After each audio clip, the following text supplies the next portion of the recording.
संभाजीनगरात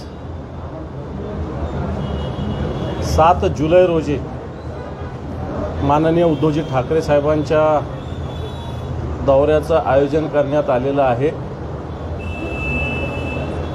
आणि या दिवशी या जिल्ह्यातील सर्व शिवसैनिकांचा एक शिवसंकल्प मेळावा,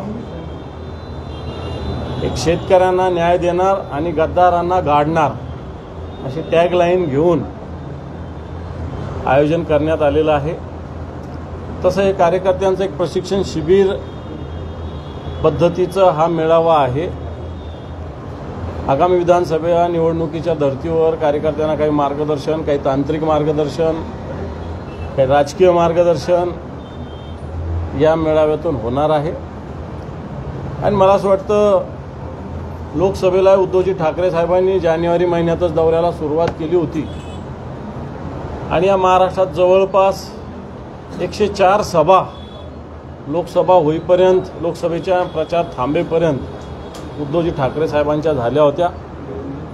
वाटतं त्याच धर्तीवर सुरुवात संभाजीनगरातून 7 जुलैला होते। याच्यात या जिल्ह्यातले किमान 5,000च्या वर शिवसैनिक सहभागी होतील आणि मला असं वाटतं ज्या घटना घडल्या संभाजीनगरात त्या विसरून एक संकल्प पुन्हा या संभाजीनगर जिल्ह्यातील शिवसैनिक करणार आहे।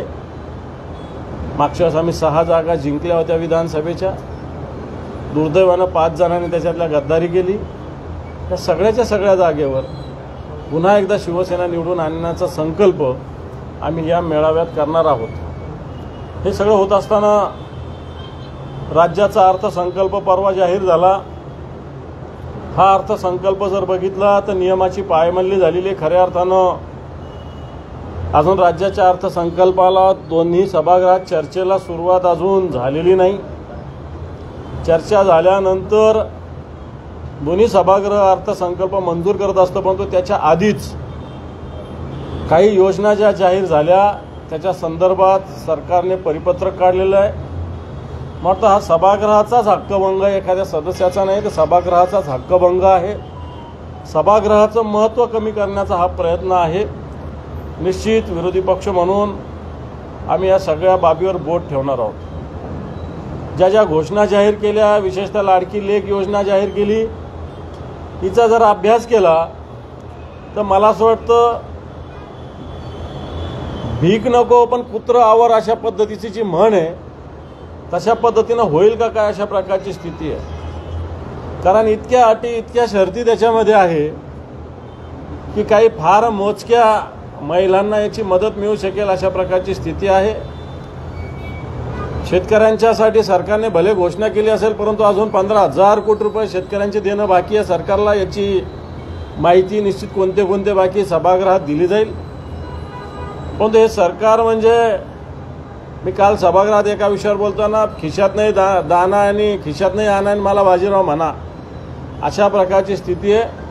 सगळं सोंग करता येतं पण पैशाचं सोंग करता येत नाही। आजच्या घडीला राज्याचा जवळपास 25,000 कोटीच्या वर तुटीचा अर्थसंकल्प असताना या घोषणेची अंमलबजावणी कशी होईल हा प्रश्न महाराष्ट्रातील जनतेबरोबर आम्हाला सगळ्या सदस्यांना सुद्धा आहे। निश्चित सरकार तोंड देखलापणा या सगळ्या बाबतीत करतंय। हे करत असताना महाविकास आघाडी म्हणून, शिवसेना म्हणून निश्चित याच्या विरुद्ध आम्ही लढा देत राहू आणि जनतेच्या दरबारात जात राहू।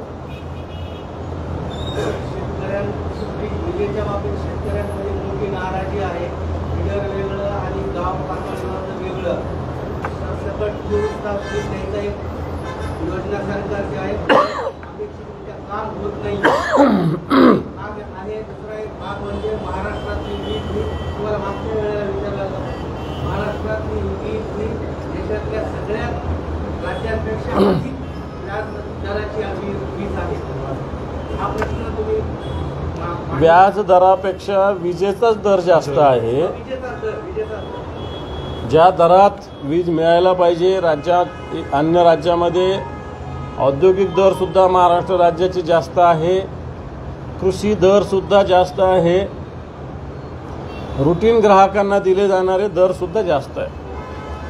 खरं तर सिंगल फेज, डबल फेज हा विषय ग्रामीण भागात बऱ्याच दिवसाने, परंतु तो यशस्वी झालेला नाही। शेतकऱ्यांचं फीडर वेगळं, गावातलं वीज सप्लाय करणारं फीडर वेगळं, आणि या सगळ्यामध्ये आत्ताच्या घडीला वीज आपल्याला लागते किती आणि विजेचा पुरवठा किती होतो। आज सुद्धा ग्रामीण भागामध्ये मला वाटत नाही 2 तास 3 तास 4 तासाच्या वर लाईट मिळत नाही, 8 तास नाही तर पोहऱ्यात कुठून येणार आहे। म्हणून वीज बिल माफ करणार, वीज आम्ही वापरतच नाही, वीज आम्हाला मिळतच नाही, तर या वीज बिलेचा काय फायदा होणार आहे फक्त येणाऱ्या काळामध्येच दिसेल। आत्ताच्या घडीला राज्याकडे विजेची कमतरता आहे, म्हणून विजेची कमतरता असताना निश्चित शेतकऱ्याला दिलेलं 6 हॉर्स पॉवरच्या इंजिनला दिलेले मोफत विजेचं कनेक्शन फक्त ही घोषणा हा एक फार्स ठरण्याची शक्यता आहे। दादा, पंजाबच्या धर्तीवर हे सगळं चाललेलं आहे, पंजाब राज्यामध्ये महाराष्ट्र आहे, मला खरंच वाटतंय की 7 हॉर्स पॉवरपर्यंतची वीज चाललेलं आहे, खरंच देऊ शकतो। पण मला आठवतं एकदा संभाजीनगरात शिवसेना प्रमुख मान्य बाळासाहेब ठाकरे यांनी आमचं सरकार आलं तर आम्ही वीज बिल माफ करू अशी घोषणा केली होती, आणि ती झाल्यानंतर सुशीलकुमार शिंदे हे तत्कालीन मुख्यमंत्री होते काँग्रेसचे, यांनी सुद्धा वीज बिल माफ करण्याची घोषणा करून 0 रुपयाचं लाईट बिल पाठवलं होतं, बरोबर ना। आणि नंतर सरकार आलं काँग्रेसचं, विलासराव देशमुख मुख्यमंत्री झाले, मागच्या बिलासहित वीज बिल पुन्हा आलं होतं। आत्ताच्या घडीला मला पूर्ण माहिती पण 38,000 ते 40,000 कोटी रुपये या विभागाचं विजेचा बोजा या विभागावर आहे, आणि हा 38 ते 40,000 कोटीचा बोजा असताना वीज मोफत कशी देणार हा प्रश्न आमच्या मनात आहेच आहे। त्यामुळे सरकार ही योजना, सरकारने जवळपास जेवढे वीज पंप आहे आपल्या महाराष्ट्रामध्ये शेतकऱ्यांचे, याला लागणारी वीज आणि सरकारकडे असणारी वीज याचं जर मला वाटतं प्रमाण काढलं तर शेतकऱ्याला वीज मिळणं अवघड आहे। सरकार वीज मोफत देऊन सरकारी माग योजना दिली होती सोलर पॉवर, शेतकऱ्यांनी त्याचा लाभ सुद्धा घेतला, पण ती योजना फेल झाली म्हणून आता वीज बिल माफ करत आहे। नाही, ती योजना फेल नाही झालेली, ती योजना चांगली आहे।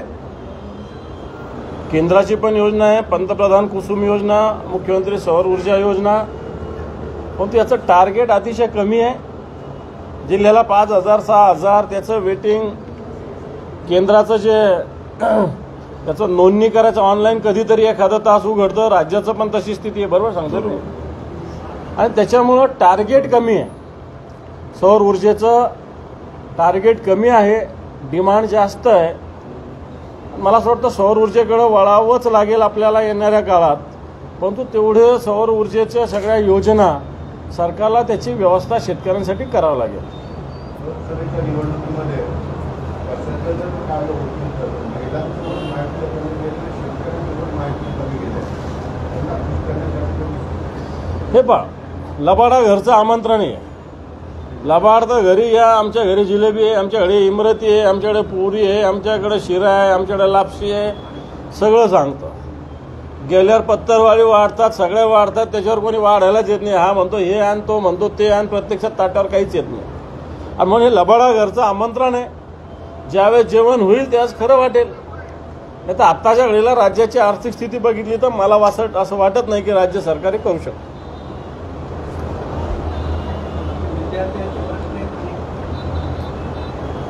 नोंदणीपासून महाज्योतीच्या विद्यार्थ्यांना अजूनही शिष्यवृत्ती मिळालेली नाहीये, त्यांची परिस्थिती बिकट आहे, तर शिक्षणामध्ये अडथळे निर्माण होत आहे, सरकार लक्ष देत नाहीये असं त्यांचा आरोप आहे। सरकारचं महाज्योतीकडेच नाही, सारथीकडं, बार्टीकडं, अमृतकडं सगळीकडे दुर्लक्ष आहे। ह्या सगळ्या योजनेकडं सरकारचं दुर्लक्ष आहे। वर्ष 2-2 वर्ष या मुलांना जी काही सवलत पाहिजे ती मिळालेली नाही। परदेशी शिष्यवृत्तीची योजना आहे, 60% मार्काची अट होती, ती आता 75% केलेली आहे। आणि या सगळ्यामध्ये मला असं वाटतं सरकार जाणीवपूर्वक याचा विद्यार्थ्यांना लाभ मिळवणे अशा प्रकारचा प्रयत्न करते। सरकार विशेषतः महाज्योती याच्याबरोबर सारथी आणि बार्टी आणि अमृत या सगळ्याकडं दुर्लक्ष करतं। सरकारने आता एकत्रित धोरण आणण्याचा प्रयत्न केलेला आहे, पण सरकारची नियत याच्यामध्ये साफ नाही आहे। अनेक विद्यार्थी, आता माझ्याकडे विद्यार्थी आलेले आहेत, महाज्योतीचे विद्यार्थी आलेले आहेत.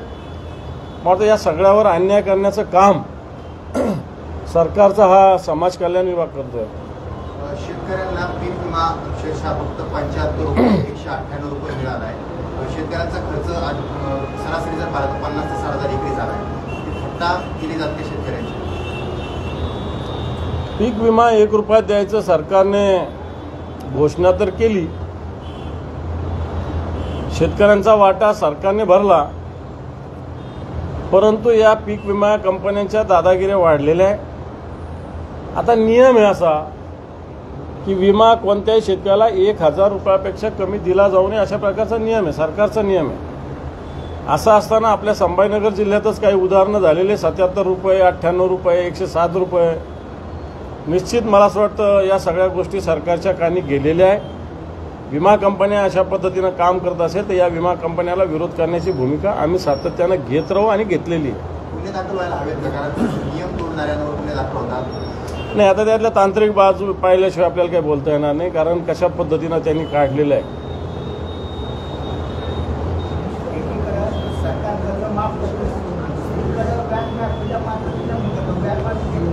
शेतकऱ्याच्या पोटाने हे प्रकार चालतात का? आता आपल्या इथं एक रामकृष्ण उपसा जल सिंचन योजनेसाठी सरकारने काही निधी देऊ केला, पण मुद्दल माफ करत असताना व्याज पण द्यावं लागेल ना. आता 60 कोटी माफ होत आहे, व्याज 150 कोटी. 150 कोटी व्याज नाही माफ केलं. बैठक झाली त्यांची. हा 150 कोटी तर करायचे त्याच्यासाठी सरकार हे पाहिजे असं याला OTS करावं लागेल ना. जर मग अशा पद्धतीनं बँक जर त्या योजनेची, कारण ही बँक जिल्ह्यातली बँक शेतकऱ्यांची बँक आहे, सरकार देत असेल तर मग बाकीच्या शेतकऱ्याविषयी असाच विचार बँकेला करावा लागेल. मग शेतकऱ्यांच्या डोक्यावर तरी व्याज का टाकायचं? जर रामकृष्ण उपसा जलसिंचन योजनेचं व्याज यांना बँकेला माफ करायचा अधिकार राहणार नाही, कारण तो जनतेचा पैसा आहे. फक्त संचालक मंडळाचा तो निर्णय राहणार नाही. मी सुद्धा संचालक आहे त्या बँकेचा, परंतु जेव्हा जनरल बॉडी होईल तेव्हा निश्चित ही भूमिका मांडली जाईल. आता सुदीपान भुमरे यांची प्रेस झाली, त्याच्यामध्ये त्यांनी सगळे लोक त्यांना चॅलेंज केले की त्यांनी जनतेतून आव्हान काय करावं? जनतेतून निवडून मागच्या दरवाज्यातून न येता जनतेतून निवडून दाखवा हे माझं तुम्हाला चॅलेंज आहे संजय राऊतांना. मला असं वाटतं अशा चॅलेंजला काही अर्थ नाही. संजय राऊत सकाळी बोलले की अख्खा महाराष्ट्र कामाला लागतो आणि विशेषतः गद्दार लोक कामाला लागतात. याच्यातच संजय राऊत साहेबांची ताकद आहे. त्यांच्या शब्द हे शस्त्र आहे. मग त्या शस्त्राने हे घायाळ होतात, म्हणून अशा पद्धतीनं आव्हान देत असतात. राहतील उभा एखाद्या दिवशी, त्याला काय अवघड काम आहे. दुसरं असं देवेंद्र फडणवीस असं म्हणाले की फोटोग्राफी करणारा मुख्यमंत्री झाला राज्य कारभार अडचणी निर्माण होतात. फक्त खोटं बोलणाऱ्यापेक्षा फोटो काढणारे मुख्यमंत्री बरे. विधानसभेत हक्कभंग आणला गेला आहे. महिलेची योजना राबवली या काढला, हा हक्कभंग योग्य आहे की अयोग्य? योग्य, मी आधी बोललो, कारण अजून बजेट मंजूरच झालं नाही. बजेट मंजूर झाल्यानंतर या सगळ्या गोष्टी होत असतात. सरकारला घाई झालेली आहे फार, तो चुकीचाच आहे. म्हणजे अख्ख्या सभागृहाचा तो हक्कभंग आहे. विधानसभेची तयारी समजायचं सगळं आता वातावरण. हो, मग आता 2-3 महिन्यांत तयारी आहे तर विधानसभेचीच तयारी आहे. तयारी बजेटून वाटलं नाही का तुम्हाला? विधानसभेची तयारी सुरू केली. देशात तामिळनाडूनंतर महाराष्ट्र दुसऱ्या क्रमांकाचे कर्जबाजारी राज्य आहे. त्यात अजून सध्या राज्य 7,80,000 कर्ज आहे. त्यात अजून 1,10,470 कोटीचं कर्ज राज्य हे मला वाटतं. महाराष्ट्रातल्या जन्मल्या जो मुलगा जन्मतो त्याच्या डोक्यावर 56,000 रुपयाचं कर्ज आहे आत्ताच्या घडीला. आणि हे नवीन जर झालं तर ते 65,000 रुपयावर जाणार आहे. त्यामुळे आज आपण इथं बसलेलं असू तरी राज्याचा जर विचार केला तर आपल्या डोक्यावर 65,000 रुपयाचं कर्ज आहे. आणि मला वाटतं हे कर्ज सत्ताधाऱ्या लोकांची जी मस्ती आहे, चुकीचे खर्च आहे, उधळपट्टी आहे, या सगळ्या गोष्टीवर हे सगळं चालू आहे. तामिळनाडूत कर्जबाजारी तामिळनाडू असेल, पण ते विकास कामावर खर्च करतात. स्वतःचे होर्डिंग, स्वतःचे फोटो लावण्यासाठी तामिळनाडूचा खर्च नाही आहे. आपल्या इथला खर्च शासन आपल्या दारी यांचे होर्डिंग लावा, यांचे बॅनर लावा, यांची टीव्हीवर ॲड करा, त्याच्यासाठी खर्च आहे. आणि म्हणून हे सरकार अशा पद्धतीनं स्वार्थासाठी टक्केवारीसाठी चालणारं हे सरकार आहे आणि त्याच्यामुळं हे कर्जबाजारी झालेलं आहे. पण याच्यासाठीच का पेट्रोलचे दर कमी करायचे आणि बाकीच्या शहरांसाठी पेट्रोलचे दर कमी करता येत नाही का? हाच माझा प्रश्न आहे ना. सरकार अशा महानगरातल्या पेट्रोलचे दर कमी केलेले असताना ग्रामीण भागातील सुद्धा पेट्रोलचे दर कमी झाले पाहिजे, पण सरकारने याच्यात पक्षपातीपणाची भूमिका घेतलेली आहे. विद्यार्थ्यांमध्ये अशी भावना आहे किंवा सरकार मुलींना मोफत शिक्षण देत नाही तर मुलांना का देत नाही, याचा अर्थ सरकार भेदभाव करते मुलगा आणि मुलगी. मला वाटतं परवा उद्धवजी ठाकरे साहेबांची पत्रकार परिषद आपण ऐकली असेल. जशी लाडली बहीण योजना आहे तसं लाडका भाऊ पण योजना असली पाहिजे. आपण स्त्री पुरुषांना समान जर समजत असो तर मुलांनाही समान समजलं पाहिजे. बाकीच्या योजनाचं जाऊ द्या, परंतु मोफत शिक्षण हा एक महत्त्वाचा मुद्दा आहे. आजच्या घडीला शिक्षण हा मूलभूत अधिकार जनतेचा आहे आणि मला वाटतं ते देणं सरकारचं काम आहे, सरकारचं कर्तव्य आहे. मुलींना शिक्षण देत असताना मुलांना सुद्धा अशा पद्धतीनं मोफत शिक्षण मिळालं पाहिजे. राज्यभरात दुग्ध उत्पादक शेतकरी आक्रमक झालेले आहेत. शेतकऱ्यांच्या दुधाला योग्य भाव मिळत नाहीये, त्यामुळे अभिषेक रस्त्यावर हजारो लिटर दूध फेकून दिलं जाते. सरकार याकडे पाहायला तयार नाही. एक तर दुधाचा हमी भाव 35-36 रुपये असताना दूध 22 रुपये, 23 रुपये, 24 रुपयांनी खरेदी केलं जात आहे. असं होत असताना पुन्हा दुधाची भुकटी, दुधाची पावडर आयात करण्याचा निर्णय सरकारने घेतलेला आहे, केंद्र सरकारने. आणि मला असं वाटतं ही दुधाची भुकटी आयात करण्याचा निर्णय हा शेतकऱ्याच्या विरोधातला आहे. दूध आपल्याकडे मुबलक प्रमाणात आहे, त्याला भाव द्यायचा नाही. आपल्या इथल्या शेतकऱ्याचं दूध उत्पादक शेतकऱ्याचं दूध खरेदी करायचं नाही आणि बाहेरून दुधाची भुकटी आणायची, असं दुटप्पी धोरण शेतकऱ्याच्या विरोधातलं सरकारचं आहे. सरकारने मागच्या काळामध्ये 5 रुपये अनुदान जाहीर केलं होतं, हे सुद्धा अजून सर्व शेतकऱ्यांना मिळालेलं नाही. सरकारच्या हमी भावाच्या विरोधात आज दूध खरेदी होते. शेतकऱ्यांना नाईलाज आहे, परंतु आज एवढं दूध देणं परवडत नाही एवढ्या कमी किमतीत. म्हणून ठिकठिकाणी या महाराष्ट्रामध्ये परवा विधान भवनासमोर सुद्धा शेतकऱ्यांनी असं पद्धतीनं दुधाचं आंदोलन केलं आणि इकडे संभाजीनगरात सुद्धा मोठ्या प्रमाणावर असं आंदोलन चालू आहे. सरकारचे आज 2 वर्ष पूर्ण होत आहे. मुख्यमंत्र्यांनी पोस्ट केलेली आहे. बाळासाहेब ठाकरे यांच्याशी बैठक सल्लामसलत करून त्यांनी असंघाची संधी केला. त्यांची साथ सोडून आम्ही सरकार स्थापन केलं आणि 2 वर्ष यशस्वी केले. त्यांच्यावर आणि सरकारच्या 2 वर्षाच्या कालावधीत आहे. हे पहा, हे 2 वर्ष उद्धवजींच्या मंत्रिमंडळात होते. यांनी शिवसेना फोडण्याचं पाप, शिवसेनेशी गद्दारी करण्याचं पाप केलेलं आहे. या 2 वर्षामध्ये हे खोक्याचं सरकार राहिलेलं आहे, भ्रष्टाचाराचं सरकार राहिलं आहे, टक्केवारीचं सरकार राहिलं आहे, सरकारच्या तिजोऱ्या लुटणारं हे सरकार राहिलेलं आहे. आणि म्हणून 2 वर्षात लूटमार या महाराष्ट्रामध्ये या गद्दार लोकांनी केलेली आहे. वाटतं या महाराष्ट्रातील शेतकऱ्यांची लूट यांनी केली आहे.